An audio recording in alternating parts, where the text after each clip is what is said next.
Start recording. Hello, everyone. I hope you guys are staying safe and healthy. Today, I have the pleasure of introducing Professor Michael Greenfield. Professor Greenfield is a very particular and special speaker to us because he comes from a very particular background. He's a chemical engineer. He earned his PhD at UC Berkeley, and he worked in Ford Motor Company's research labs where he used thermodynamics and molecular simulations to model properties of automotive fluids. Now, he is a professor and an associate professor and a graduate director at the University of Rhode Island Department of Chemical Engineering. And his current research addresses connections among chemistry, molecular motions, and mechanical properties, which is what we civil engineers are most interested in particularly complex systems such as asphalt. And that is the topic of his lecture today. So Professor Greenfield is going to be speaking for 40 minutes, and then as usual, we'll have the 20-minute period for discussion. Everyone can submit their questions on the Q&A, on the chat, or raise their hands. Professor Greenfield, if you feel like taking questions during your speech, you can. I can help you with that, or you can do the whole lecture and then we can go to the discussion. So now the audience is yours. Welcome, Professor Greenfield, and thank you for being here. Very good. Well, thank you very much. It's a pleasure to be here, even in this, the usual typical caveat at the beginning about not being able to travel, not being able to visit your facility and see everyone in person. But it's nice that we can still at least make this connection and have things take place over the computer. So thank you, everyone, for attending. And I think maybe if there's some clarification questions, that can certainly happen during the seminar, though a warning that I'm sure I will not see any kind of chat feature, because when I share the screen, that always gets blocked. Then we'll certainly have plenty of time for discussion afterwards, so that's very nice. So let me share the presentation. Very good. So what I'll be talking about today are various insights that I'll hopefully be able to try to share with you some insights into asphalt composition from molecular simulations and also from some experiments on which we've been some collaborators. And this is work that goes back many years now, and I've been taking results from many different periods of time to put into this presentation.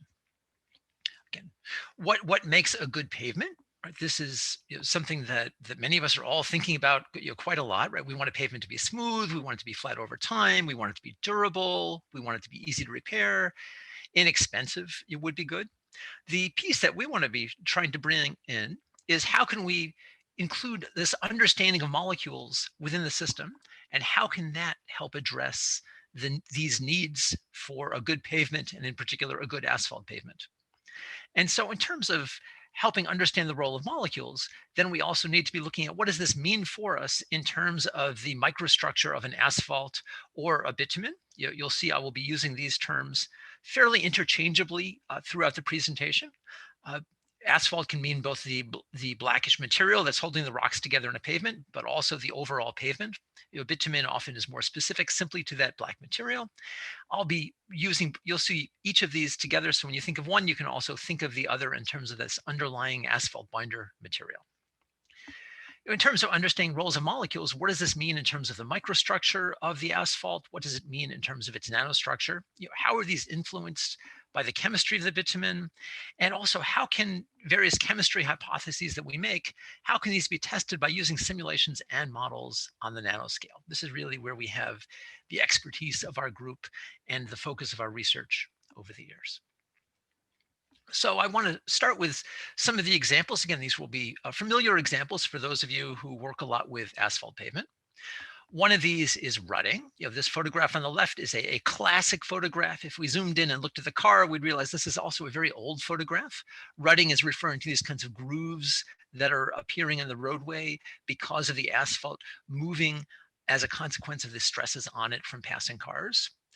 The age of the car really points to this being an old kind of problem. We often think of this as being a problem that we've largely solved due to the tools that came from Superpave, but it's still possible to find examples of rutting. This is a photograph I took in Boston about 10 years ago. This is the Conference and Exposition Center. I live in the Boston area. I was on my way to a conference that was there one day. I'm walking up and I'm realizing that there's these ruts in the road that come from some large buses from the Boston transportation system. They're maybe a little bit hard to see the grooves still in this paper, but you can see on the screen. But you can see here with the boundary between the concrete and the asphalt pavement, there's some gaps here that are indicating where the asphalt pavement has been sinking due to the tire tracks of these buses coming in. What do we typically do to try to alleviate rutting? Well, we try to specify this loss compliance. We want this to be small enough so the stress of the road causes little enough strain. We don't really specify it as a compliance. We specify it as the inverse using the complex modulus and the sine of the phase angle. We want the small enough modulus or small enough compliance, large enough modulus for either the original asphalt binder or the binder after the kind of aging that represents what happens during construction. Cracking is another kind of problem. This is an example, again, a photograph just under 10 years ago, quite close to the campus. We have part of my modes of transportation on the left here, and we see some cracking in the road pavement. What do we do historically to try to make sure that we will have little enough cracking in a roadway? We want to make sure that we have a small enough stiffness of the asphalt binder and also fast enough relaxation such that when conditions that lead to cracking happen, there'll be a small enough stress making the pavement deform in a way that would form a crack and a fast enough relaxation of those stresses. We use many kinds of specifications from Rheology nowadays, courtesy of the immense research effort during Superpave. However, sometimes even when we specify this Rheology and we have similar rheological criteria, we might get different performance. And this is one of the kinds of hints that we have of chemistry effects impacting the mechanical properties of an asphalt.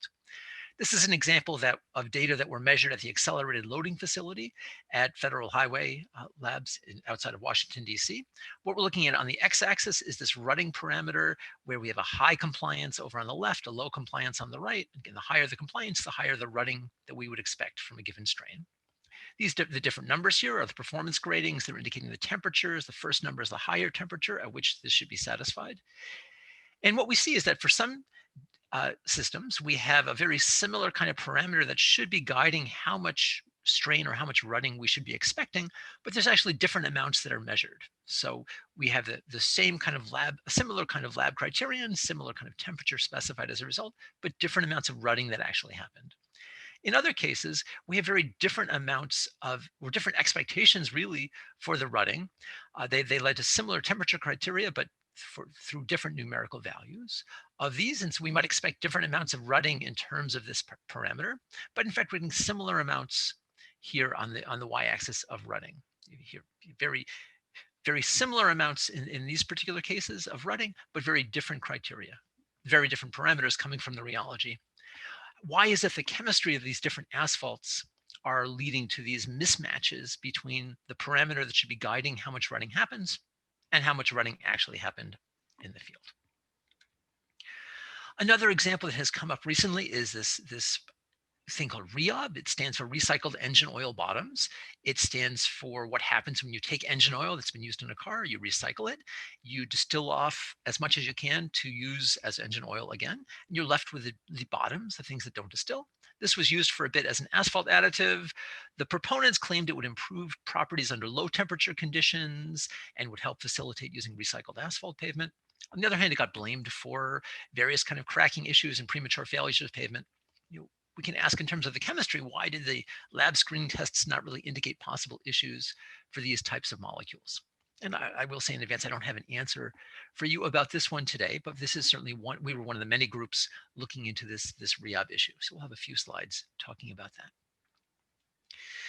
So what we talk about in our group, we're very often looking at asphalt on very small length scales. And so I wanted to kind of walk us down from the macroscopic length scale here, where we're looking at roads. Here we have the same kind of cracked pavement once again. We could be looking at meters upon meters of roadway. If we zoomed in, if we kind of circle a bit here, we can go to the scale of where we see individual rocks and we see the macro scale bitumen. And so here's a sketch that comes from other papers from some of the many people who look at this kind of length scale of pavement using finite element calculations. So this is more of a centimeter kind of scale. And on it, we see the individual rocks. We can zoom in further by taking a small piece of this picture and zooming in. And here what we're looking at are some different pieces of experimental data, either from atomic force microscopy or confocal laser scanning microscopy. Now we're down here on a micron, tens of micron kind of time scale, 10, 20 microns for this box. And we're beginning to see various kinds of microscale features that happen within an asphalt. These are the B structures that Troy Pauly and others have discussed in great extent about microphases or nanophases that can occur within the asphalt binder itself, within these gaps between the rocks.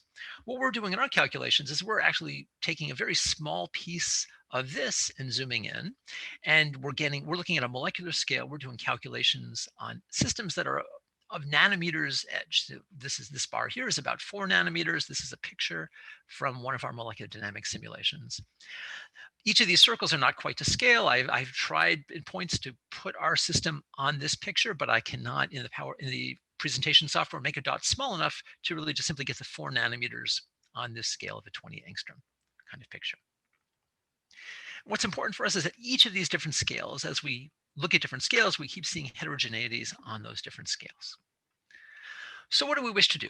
What we're looking at here is a picture of length scales and time scales on a logarithmic axis. We live out here in the world of meters, roads out to kilometers, times so 1,000 seconds here is an hour.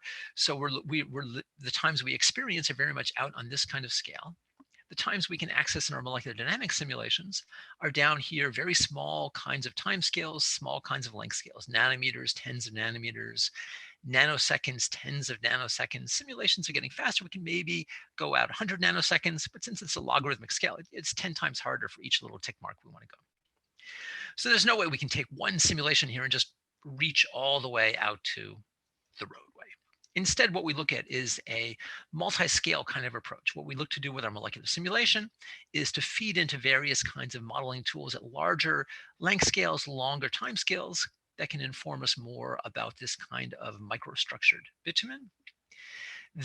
Then approaches on that scale can inform us more about what's happening inside some sort of finite element scale, which can finally be telling us more about what happens on the roadway. We have both a pull from larger scales as the methods reach down to lower scales for appropriate parameters. We also have the push from smaller scales as we go forward with the kinds of results obtained on each scale and how they can inform the next scale about what happens.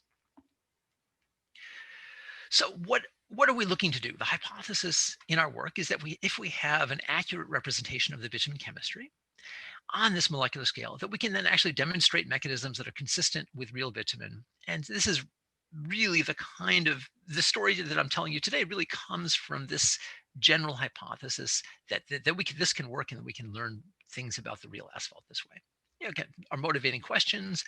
Why do asphalts that have similar complex modulus but different crude oil sources, why do those behave differently in pavement? Part of this, how do specific molecules influence the complex modulus, the phase angle, the viscosity, the compliance? How do the phase behavior of molecules emerge in ways that influence the composite mechanics of a full pavement system? Again, a term that I will use that really encapsulates a lot of what we do is called chemo mechanics. What is the influence of chemistry on the mechanical properties of the system? What is really the engineering of chemistry, the chemical engineering part, and how it interplays with civil engineering and mechanical engineering within the mechanics. So I said we're doing molecular dynamics simulations. What that means is that largely at the core of what we do is F equals ma, Newton's equation, right? With forces, we can get to mass and acceleration. What does this mean for differential equations? Our force is a gradient of potential energy. The way we're going to use this is that the positions of our atoms tell us the energies and the forces. Those provide accelerations, which change the velocities, which change the positions. And we can keep going around this circle millions and millions of times. We have computers running a lot to really just keep going around this circle.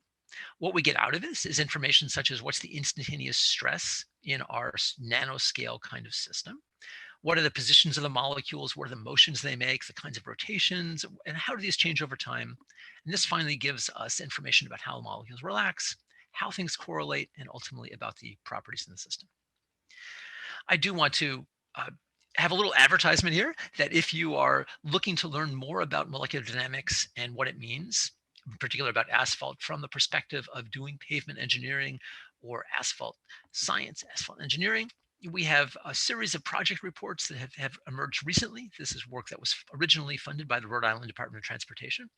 And these reports, largely the target audience I had in mind as we crafted those was exactly the pavement engineer looking to learn more about molecular dynamics. So if you find yourself in this position, these are places that I will recommend you search. I know I don't have links on here. You can certainly send me an email, or I'll try to work with Javier to be able to distribute those links to the group. So the first part of this picture here, we need to pick, in order to do the simulation, we need to pick the molecules. And for simulating asphalt, that's not actually an easy thing for us to do. This was really where we've had some of our research success here. So I want to talk a bit about what really constitutes the molecular composition of asphalt in a way that we can use it in a molecular simulation. I'm going to go back through a little bit of history about the different kinds of models we've proposed. This first model came from the PhD work of Li-Chin Zhang in my group back in 2007. We put together a simple 3-component model of asphalt. We were trying to match various NMR data that were available about the oil versus the resin versus the asphaltene in a particular crude oil resid, which is the bottoms of distilling off the other products. And so we included a bit of asphaltene. We included a C22 saturate. This is really 22 carbon atoms in a row, and another molecule that was representing the resin. And we had got preliminary results that were indicating that the viscosities that we were calculating, which are these black and the red symbols, were showing some nice agreement in terms of the temperature dependence of some different experimental asphalts for which we found results in the literature. Log of viscosity versus inverse temperature on this scale, so hot versus cold, and hotter temperatures bring lower viscosities. And so that we were very happy about that. But then we realized there were certain issues. For example, they really lacked all the kinds of polar resins or polar aromatic molecules that are really found in asphalts. And so this was a concern that really arose the first time that we shared this with civil engineers who study asphalts a lot. We moved on. We came up with another model. Here we used as our target the AAA1 asphalt from Sharp, which has really remained our primary focus, in part because it resembles the asphalts that get used in Rhode Island. And we were looking at a speciation match of SARA. This is a characterization of saturates, aromatics, resins, and asphaltenes. And so we included different molecules for each of these. We introduced different polar functionalities. So we were really solving that previous problem that we had in the second generation asphalt. But to our dismay, when we looked at the rheological behavior in terms of the viscosity, this is a similar kind of graph. What we found was that these molecules simply relaxed much too quickly. We had many small molecules in the system, especially down here, and it meant that everything went too quickly. We had the polarity in the system now, but we no longer had the mechanical response that was appropriate to an asphalt system. We're not the only ones proposing model asphalts. This is a composition that was proposed by a group at Roskilde University in Denmark, where I had the pleasure of spending a sabbatical a few years ago. And this was a model that really helped bring their group to this helped bring me aware of this group's research. Here they have a similar kind of saturate and asphaltene, different resins and aromatics compounds in their particular model. So this is a nice contribution as well. What we moved forward with in 2014 was a next generation model of this AA1, where we changed essentially all the molecules we were working with to go to larger molecules for, again, the saturate, the aromatic, the resin, and the asphaltene. And these were also molecules that had origins in geochemistry. Either these were molecules that had been found in samples of rocks that were dug up by geochemists, or structures that were proposed by asphaltene experts on the basis of many different kinds of experiments. And then we also included some saturates and naphthalene aromatics that we found in the literature. The way we represent this particular asphalt in the simulation is by taking each of these kinds of molecules and putting a certain number in. For example, 3 of this asphaltene, 13 of this naphthalene aromatic, and so on. And in doing so, we try to represent the chemistry of this particular asphalt. We did the same. We proposed compositions for a few others as well, for a Venezuelan asphalt, for a West Texas asphalt. And if I flip back and forth, you see what is changing is really just the numbers of the different molecules that were in the system. We focused on this AAA1 in most of our calculations. Some others have done some calculations on the AAK and the AAM. We did need to make a few changes, and you can read about these in the literature. Essentially, what we found was that there's some of the nuances within the chemistry of these asphaltene molecules where the details matter. In particular, it turns out that if we can go around a ring and count up, 6 is sort of a typical number to find in chemistry. But then if you ask where are we going to put substitutions on this core of an asphaltene molecule, we get times where we can count to 7. 1, 2, 3, 4, 5, 6 is the carbon, 7 is the hydrogen. This is something called a pentane effect because it leads to configurations of these asphaltene molecules or these fused rings that are just very unlikely. We found that making substitutions in one of these positions, for example, had a much higher energy cost than places down here.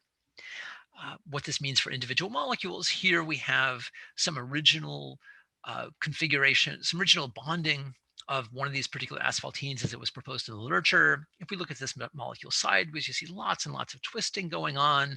It's tempting to look at this and say, wow, under these road conditions, look how much the asphaltene is deformed. Except that this molecule is an isolated molecule in a vacuum. There's no stress on this molecule whatsoever from the outside. It's all coming from within the molecule. And it turns out it's much more favorable, therefore much more higher probability to have just a very slightly different configuration where this big aromatic domain can remain planar, and then we can be awaiting to see what happens to it during the simulation.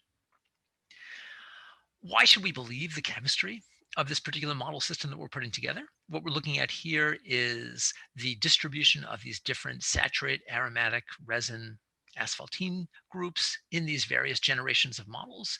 This LG14 is the blue one. The green is experimental data as measured at Western Research Institute. And so we see we're at least matching, by choosing our molecules, we're matching the distribution a bit more carefully. We did not do that quite so well in this original model once we had these additional data to look at. We can also look at the molecular weight. So here we're looking at the average molecular weight in each of these solubility classes. There were not data available for this class, unfortunately. And what we see is that by moving to our next generation asphalt model, we have a closer match to the experimental molecular weights in these different systems. Why should we believe how the molecules pack together? Here we're looking at the experimental density, which was measured in SHARP to be about 1.03 grams per cubic centimeter, and also the thermal expansion coefficient was measured. And we're looking at our different simulations, and we've been moving closer to this density and its temperature dependence. We're still not there exactly, but we've been moving closer over time. What are some of the challenges for the chemistry of this particular model? I mean, it's our latest one. It's the one we've been using, but there's still ways it could be improved. For example, we're looking at all the different kinds of molecules that are in it. One issue is the black lines here are corresponding to data from different SHARP reports. Blue data here are different models. And we see that the real asphalt often has more sulfur in it than we've been able to put into our model. And likewise, it also has less aromatic carbon compared to alkane carbon. Our models have too much aromatic carbon and too little sulfur in them. These are both ways that by changing the molecule choices, we can try to make even better matches between the models and the experimental data for different asphalts. One of the challenges for us in sulfur is that if we look at each of these different molecules and we say, how much sulfur is there? We've just got 3 molecules in there that have sulfur. One of them matches the weight percent sulfur in that one molecule matches the entire asphalt. This one is quite sulfur heavy, also very heavy in aromatic carbon. This one has some sulfur, a little bit less than the experimental data. What we have here is we need compounds that have less aromatic carbon in them, but we also need carbons with more sulfur, or we need more carbons with sulfur. This compound, it can help us in sulfur and hurt with aromatic carbon. And so indeed, that's why we have this kind of balance where one is low and one is high, is because we were really constraining ourselves in our choice about how to do this. We need one kind of need in asphalt chemistry is identifying some additional reasonable compounds to go into models of asphalts. So this is the model that we've been simulating. Again, it has a range of polarities. It has, here's some of the simulation details. It's a box just under 4 nanometers on an edge. And there's many types of compounds of each. In terms of insights about asphalt, simply from building up and testing this composition, one insight is that this range of polarities has been measured experimentally in many ways. And indeed, we too in our simulations find that having a range of polarities is important for making a reasonable system. The asphalt components do have larger alkane domains or more alkane domains than have typically been recognized for asphalts. Yeah, something in real asphalt has a lot of sulfur versus current asphalt models. And I'll point out that the components in an asphalt, one piece for us, we benefited from choosing molecules from geochemistry. The molecules in asphalt have existed for geologic time prior to going into the crude oil processing. So structures that are unstable or likely to react, those have probably reacted away in the millions or billions of years that these compounds have gone into their slow cooking to become the crude oil that gets used. I want to move on and talk some more about how we get some of the complex modulus results from simulations. I see. So I'll show you just a quick movie of what one of these simulation boxes look like. We have movies at different temperatures, but I found that Zoom doesn't necessarily transmit things at a consistent enough speed to tell the difference. So I'll just show you one movie, and I've got to stop the share and then come back to it in order to do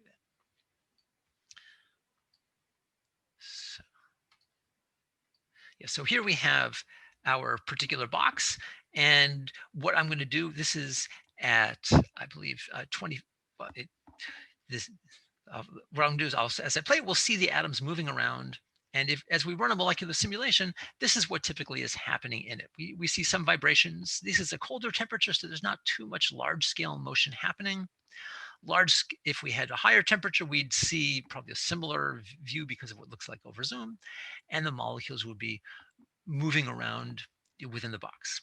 It's that kind of picture that we're looking to simulate or to really capture as we interpret our simulation results about what happens in this.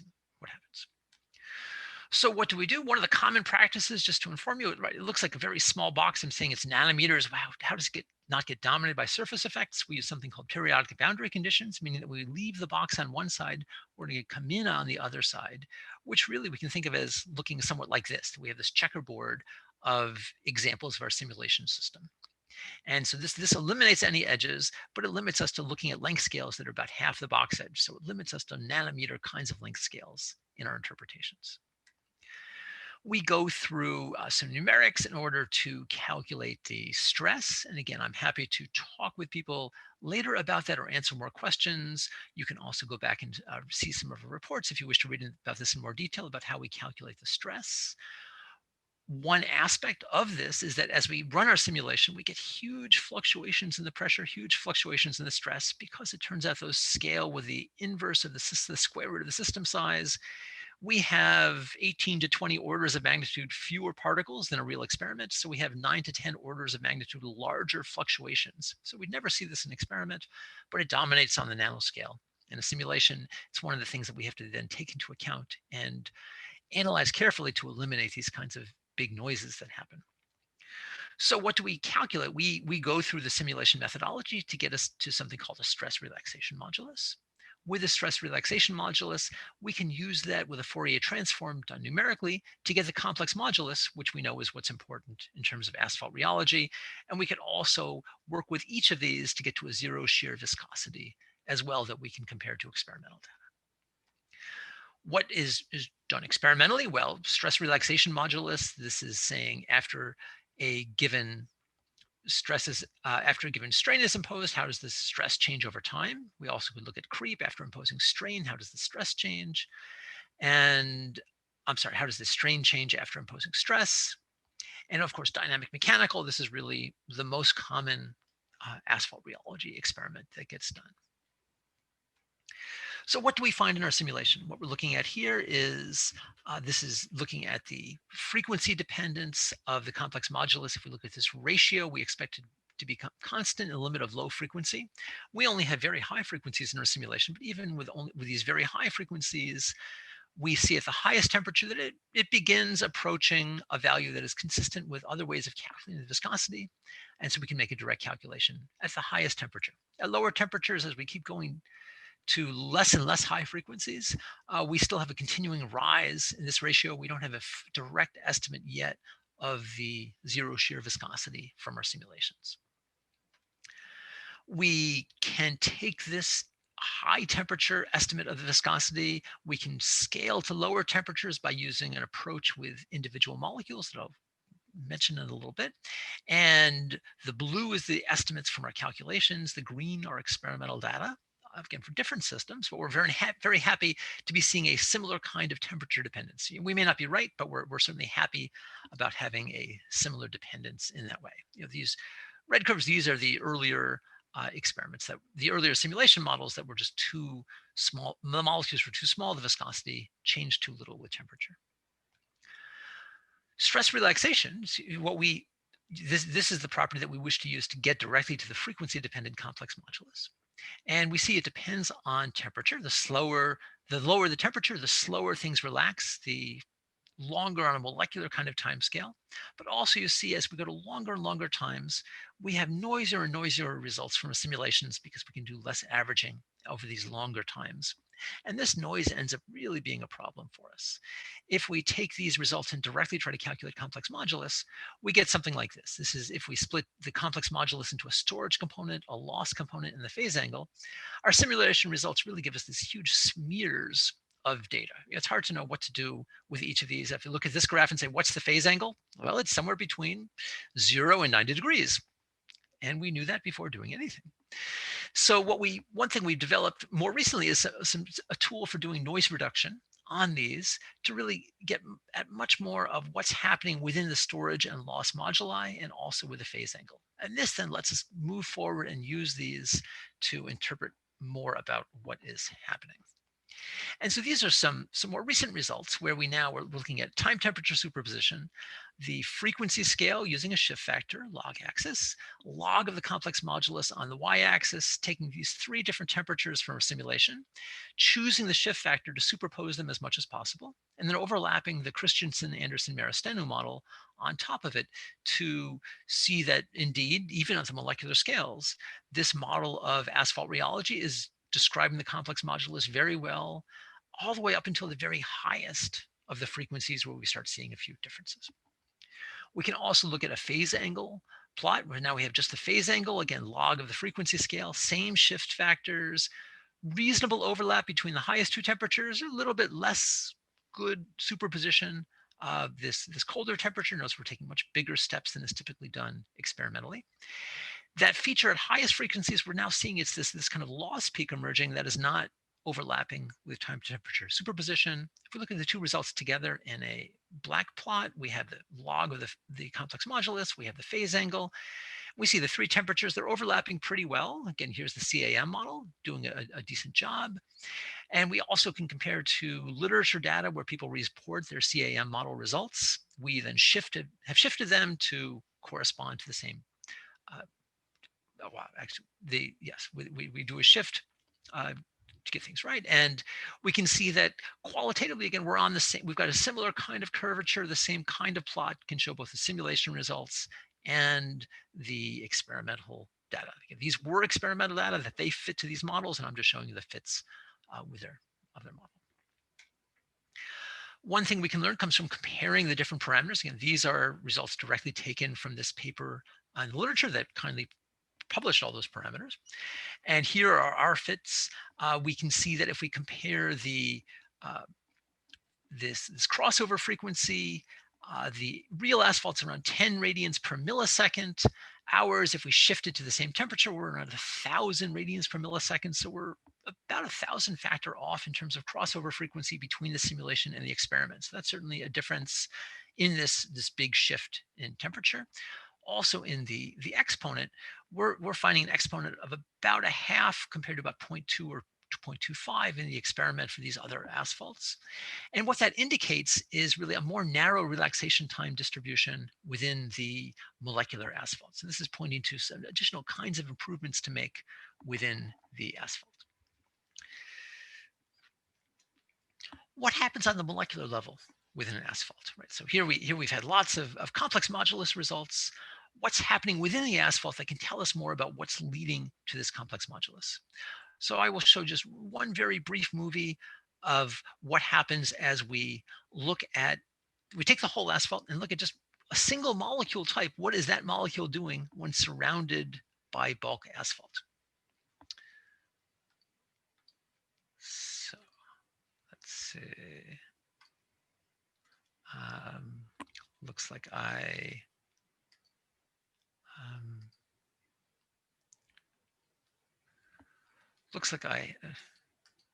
have to start it up properly. Sorry about that. I thought I had it in place and I unfortunately didn't.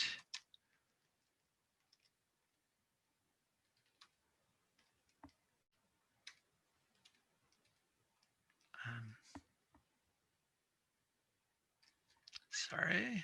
Okay, here we go.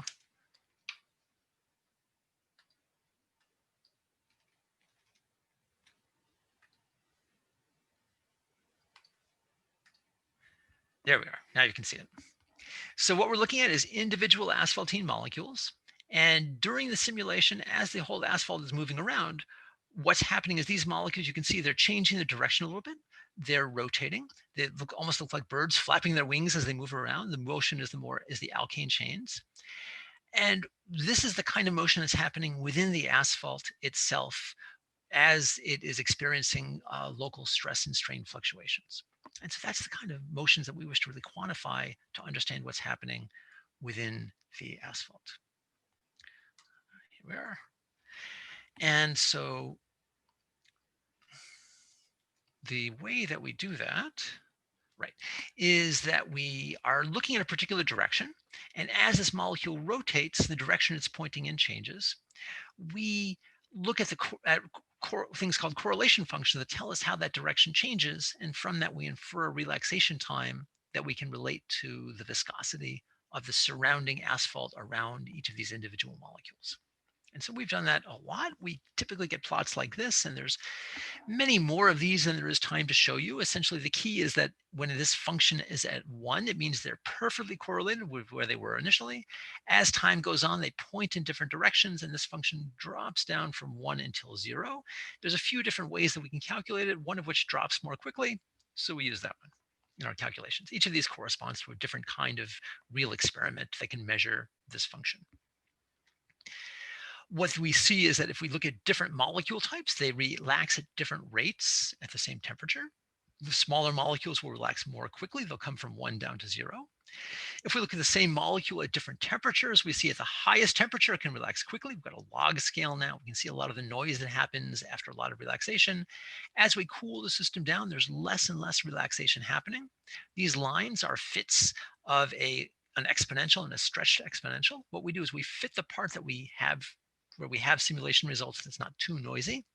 And then we make an extrapolation that goes all the way down from 1 until 0. And some of these are very, very long extrapolations, right? I'm showing you the seminar from my home in Massachusetts, and some of these extrapolations will reach 0 by the time they reach Illinois if I position the laptop in just the right direction, such that it's on a vector from me to you.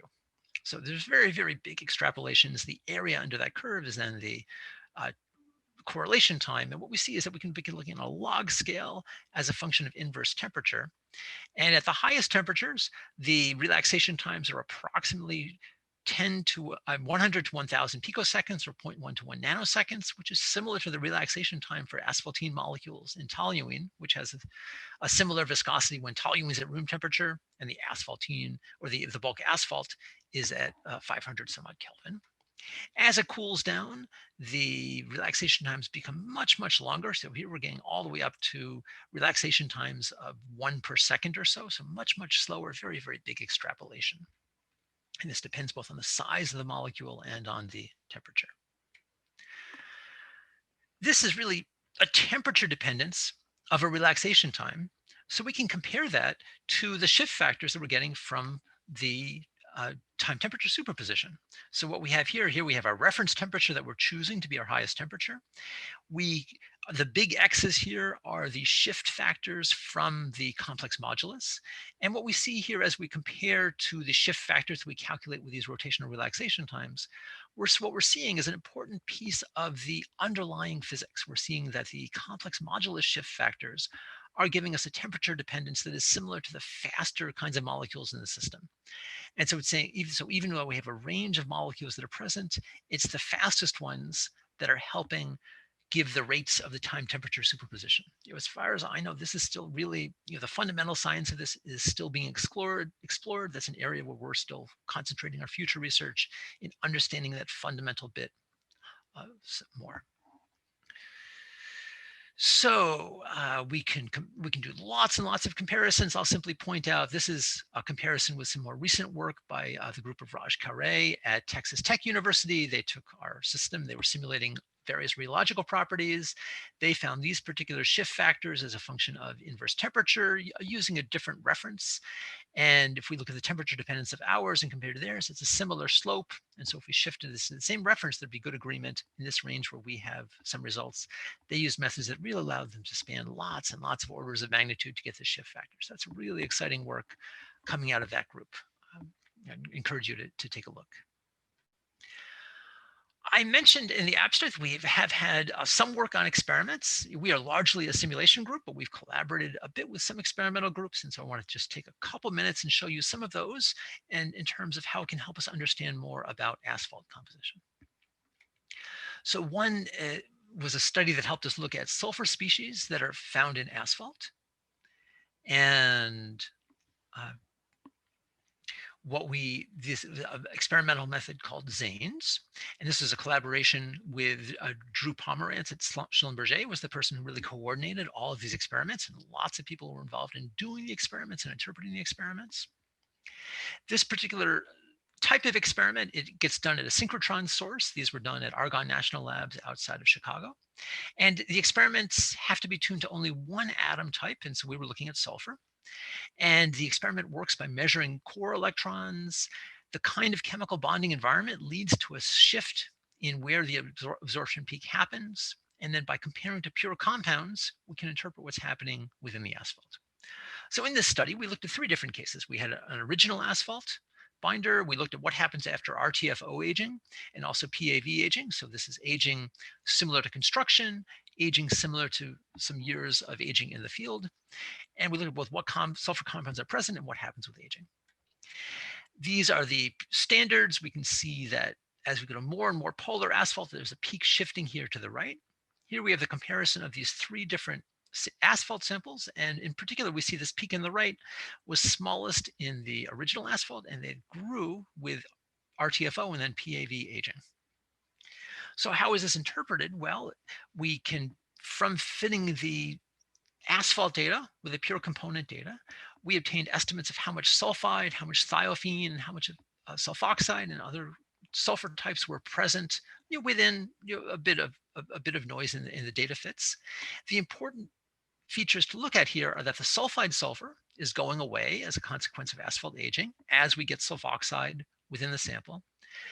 But whereas thiophene sulfur is a different kind of chemical bonding environment. And thiophene, first, it's about 2/3 of the sulfur in the experimental sample, and that remains consistent through these samples. It's the sulfide sulfur, the sulfur that we talk about oxidizing into sulfoxide, is part of the sulfur, but not the entirety of the sulfur. It's only part of the sulfur that can react. Lots of sulfur can go unreacted. And so this is an important piece to remember about the asphalt chemistry. The thiophene sulfide balance, the change, how only parts of these can oxidize.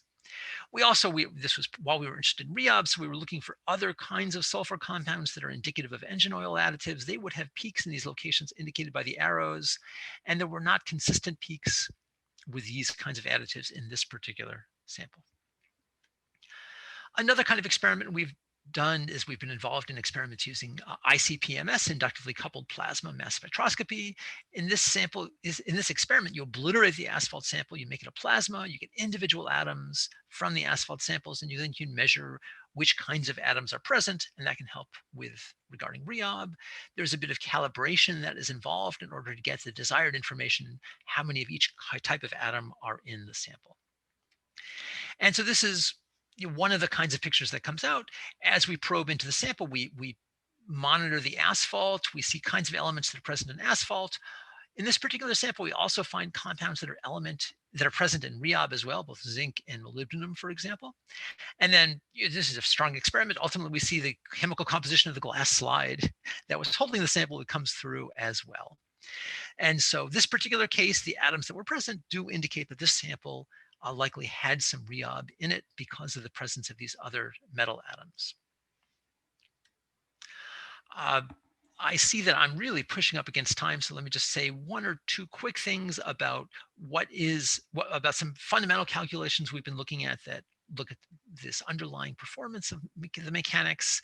This was with a tool called Dissipative particle dynamics, and I want to just cut to the chase that what was leading to the kind of modulus at low temperature, or like a temperature change in the modulus, really came from having a presence of these attached shapes in DPD that can have some sort of rotational relaxation. The presence of this rotational relaxation was inherently, we found it was necessary to find the kinds of stress relaxation that we know about in an asphalt system. So what are some of the future things we're working on? We're looking at the biobinder that Ellie Feeney and her collaborators have been working on experimentally, where we're looking at representing its molecular composition and running molecular dynamics simulations. I showed you a loss peak that was not obeying time temperature superposition. We're looking a bit more at the fundamentals of what is that leading to that loss peak and what can explain it. And from that, what are really some appropriate tools for doing molecular dynamic simulations of real world materials? And then finally, we're also interrelating rheology experiments with molecular dynamics kinds of times, looking more at this distribution of relaxation time. I was going to give a few heads up about some warnings with molecular dynamic simulations. Maybe we can come back to that if there's questions. But let me just kind of hit on the many kinds of conclusions, appropriate molecule scale and polarity. There's still further additions that can be used to improve our models of asphalts. It does take some long MD simulations to really converge complex modulus, and it depends on the relationships between temperature and frequency. Single molecule relaxations are an important component of it. Comparing our model with the CAM model, we do find that our molecular system has a more narrow relaxation time distribution compared to the real asphalts, and differences in the crossover frequencies. In terms of some of the experiments, thiophene is really a very predominant sulfur, while the sulfur aging happens from sulfide sulfur. And we have been working with people to help identify Rheob in different samples. Some closing thoughts: the molecular stress strain, this is really happening with individual molecules and rotating in a surrounding environment. On a scaling up to a multi-phase, here we have the single phase domain, and what happens there is interacting with the surrounding domains. So with that, I want to thank you for your time and attention. I look forward to many questions, and I want to thank the many different graduate students in my group who have worked before and the current students working now on calculations related to asphalt, and of course our various funding sources, without whom we wouldn't have been able to do all of these exciting things. So thank you once again, and I look forward to your questions.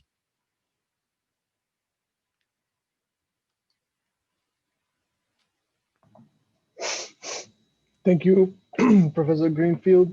We're going to start with the questions. You guys can put them in the chat. You can raise your hands and unmute yourselves, or you can put them on the Q&A. I have Puneet Singhvi. You can go ahead. Thank you, Professor Greenfield. It was a really insightful presentation. I have a couple of questions, but I'll start with one. So my first question is, how do you incorporate changing chemistry in your models? Like with aging, the chemistry keeps on evolving. So how do you accommodate this in the modeling of your asphalts?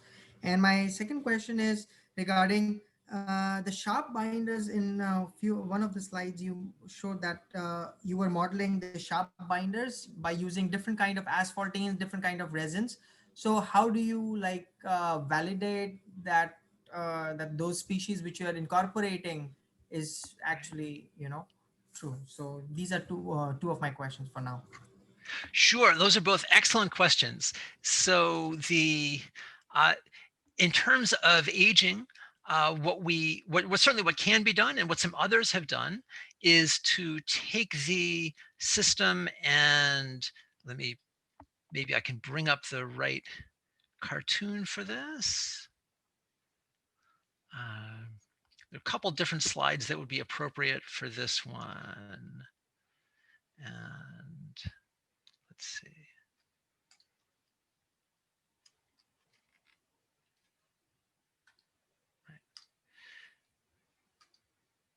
Sure. So in terms of aging, one of the possible ways that or a way that we've thought about simulating it but have not done within our group is by taking these molecules, imposing chemical changes on them, and then then continuing to run the simulations and seeing what changes happen in the properties and the relaxations. So for example, oxidation, it could be happening on one of the alkane carbons, either on a chain or on a ring. And that would be a way to be simulating oxidation. Our systems don't, in terms of sulfoxide, our systems don't actually have sulfides in them. We have thiophene. This is the example of the thiophene sulfur here or here. And we don't or here, we don't have sulfide sulfur. So we realized later we don't have something that can become sulfoxide in our simulation. I'll come back to that question in just a moment. In terms of the different sharp asphalts, what we had been proposing was to really use the same set of molecules, but represent different asphalts by changing the numbers of them. And maybe this is a more extreme change to either have more or less asphaltene to represent these two different asphalts. The downside of this is that by having a different crude oil source, we would really expect there might be different molecules present. There might be different plants that were present back in the different geologic era that led to the crude oils being formed. And so we might expect to really find different molecules being present. And so that would be another kind of future advance, would be to really be changing these molecules to be more representative of the crude oil source. One of the challenges there is that it's difficult to find reasonable configurations of molecules that do sustain themselves over geologic time, and therefore can be present in the asphalt. So the challenge is finding good data to compare with for doing that. Thank you, Professor. Thank you. Yeah. That was really. You're welcome. Oh yes, about validating, and again, validating is difficult. It's tough to do good experiments on complicated molecules like these. Simply isolating them is difficult. Making comparisons is difficult. So this is one reason that we do some of the comparisons using things like rotational relaxation time, where it's a different situation to have single molecules in toluene versus the bulk asphalt, but it's a kind of comparison that we can make. Thank you. Thank you so much. We have a question from Professor Ramezaj. Professor. Yeah, thanks, Javier, and thanks, Michael. This was a great presentation and really exciting stuff that you're doing with molecular dynamics. And I know your name came up a lot in the AM3P conference. Right. There were a couple of papers about MD, so that was great to see. I was interested. It seems one of the applications that's really taken off in MD is looking at crack propagation. There's a lot of papers now that are trying to simulate a crack, and usually an existing crack and how it grows. But I guess some of my recent work and a lot of others have shown that the way a crack grows is very different from the way a crack starts.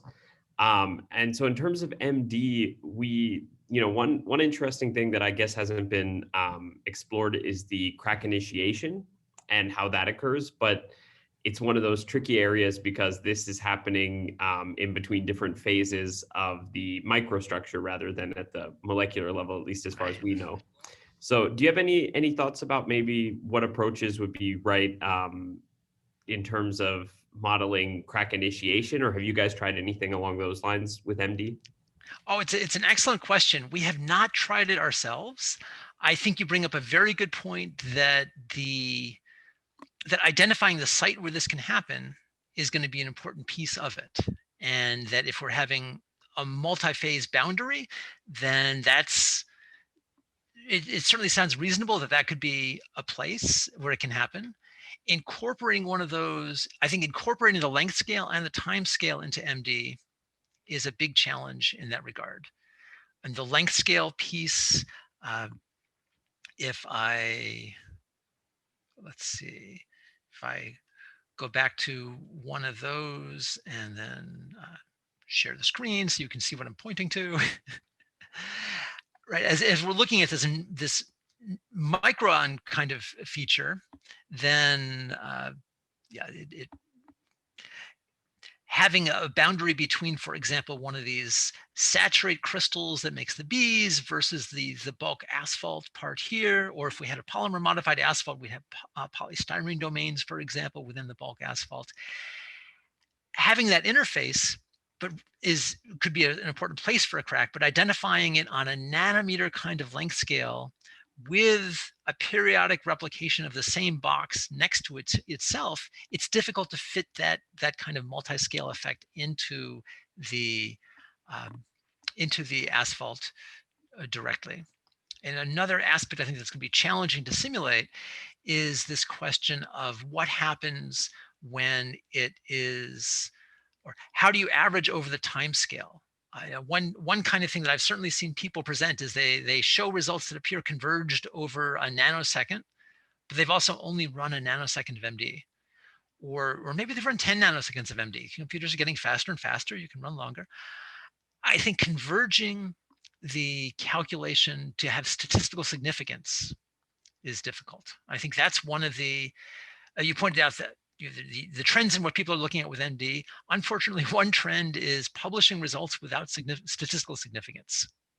And this is just like you wouldn't run a single DSR run and publish that data, you'd want to replicate it and really make sure you know about the uncertainties. The same thing should be done more often in molecular dynamics than typically is done.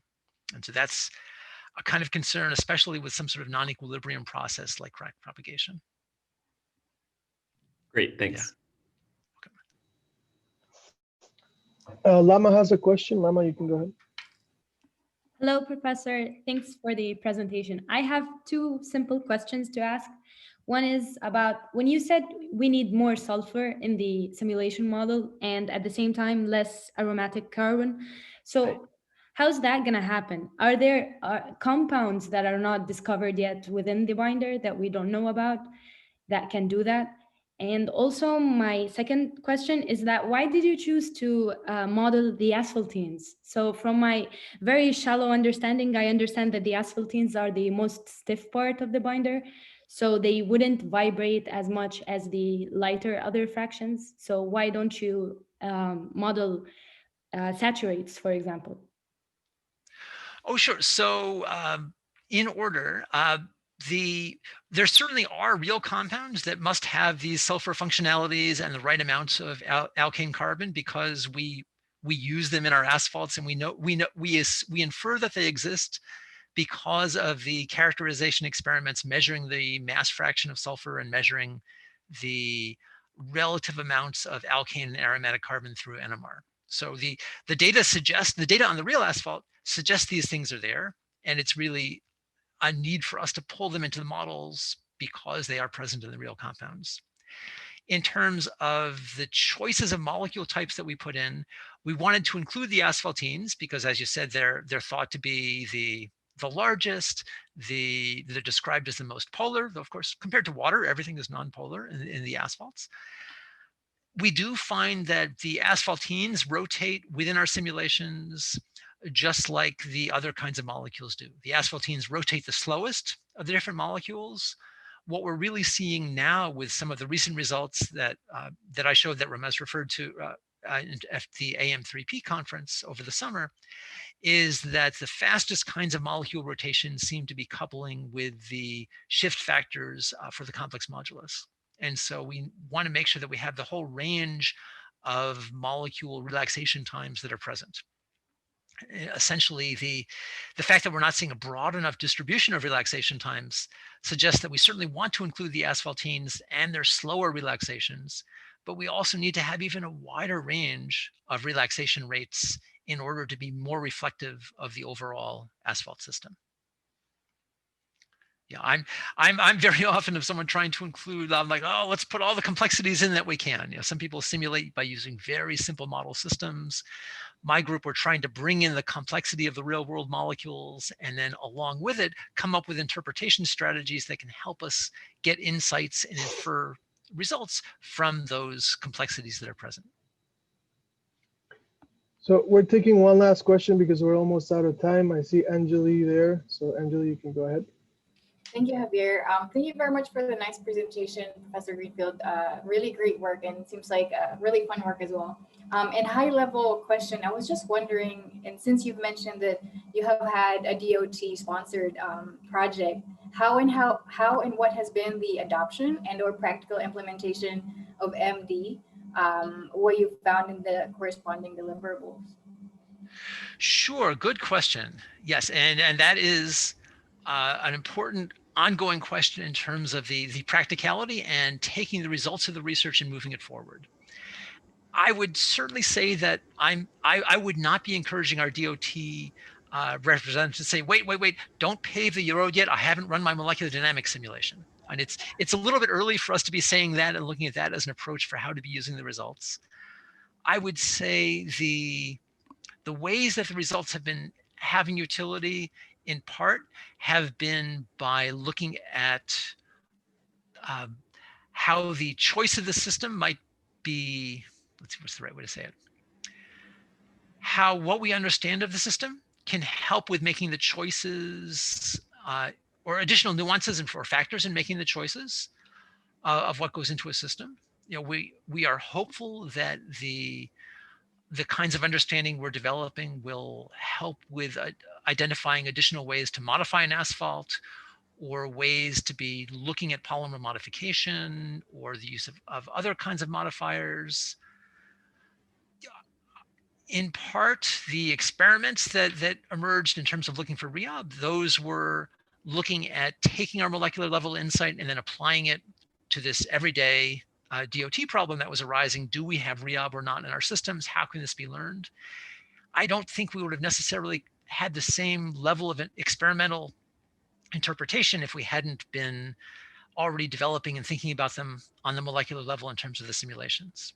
And I think the experimental, I think in terms of impacts on DOTs, I think experimental results are really going to be governing things a bit more. I think the finite element calculations that are closer to the roadway length scale are going to be more important to the DOT than the molecular simulation results.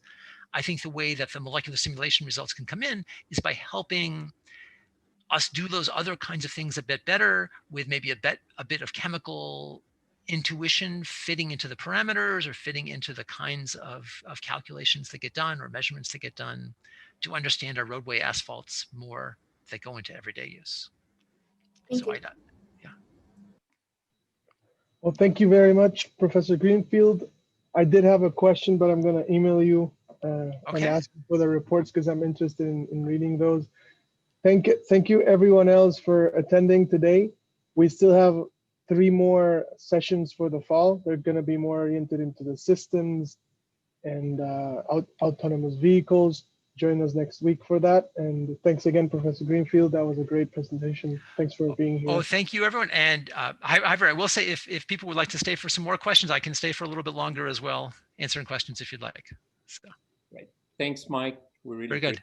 coming. Thank you.